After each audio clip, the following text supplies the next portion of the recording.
a baby leopard seal there called Silas. And Silas is one of the stars of Ice Pups, a new documentary following a pack of leopard seals over one Antarctic winter.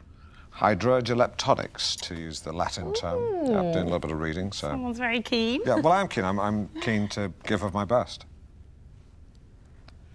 Here to tell us more about these mustachioed mammals is the show's creator, Alice Clunt. Welcome. Oh, it's Alice Fluck. Right, I see what I've done.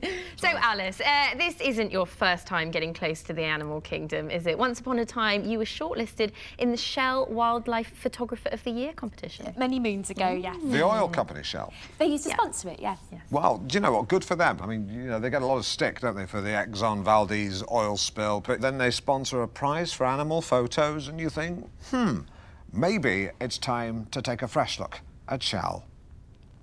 But tell us about ice pups, because leopard seal pups really are the most incredible animals, aren't they? They really are, Jenny. I mean, what you see in the pups and hopefully in the film is their spirit and their personality. Because don't forget, these guys are living in the most inhospitable place in the whole world. You know, they are tough. You do not want to mess with a leopard seal. Well over a ton, teeth like giant daggers, top speed of 20 knots. A German U-boat commander would kill for velocity like that. Awesome.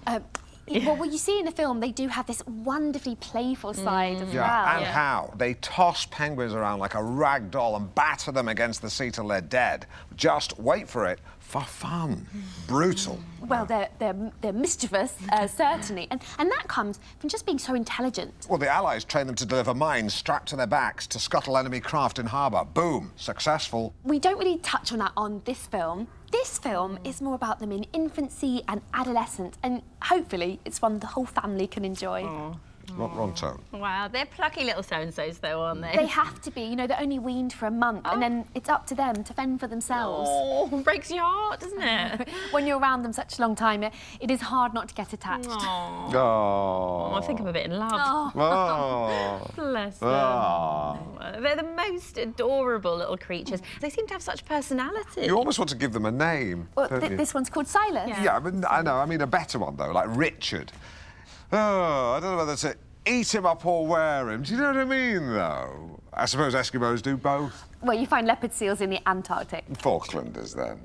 Now, Alice, the film ends with the sound of a seal cry, and it's quite a sound, isn't it? Actually, let's hear it.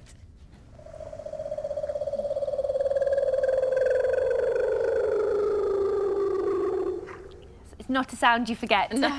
When I heard that, I had an overwhelming sense of Gary Newman. And you know the other musician I was thinking of? Don't know why. Seal.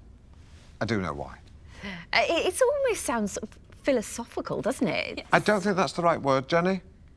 I think it's remindful. It reminded me of my granddad. Did it? Yeah. He made funny noises and he had whiskers and he liked fish. He was a smashing granddad. One of my earliest memories, actually, is him taking me to the fun fair, and me asking for a candy floss, and then eventually he gave in and got me one, and took me home, said goodbye, but left his hat. And when I ran to the bus stop, he wasn't there. And I saw he was walking up the hill.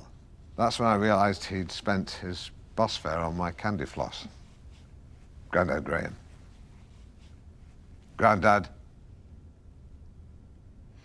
And you can see the whole of Alice's film on BBC One tomorrow night. Alice Clunt. Fluck. Fuck. Fluck. Thank you very much for joining us.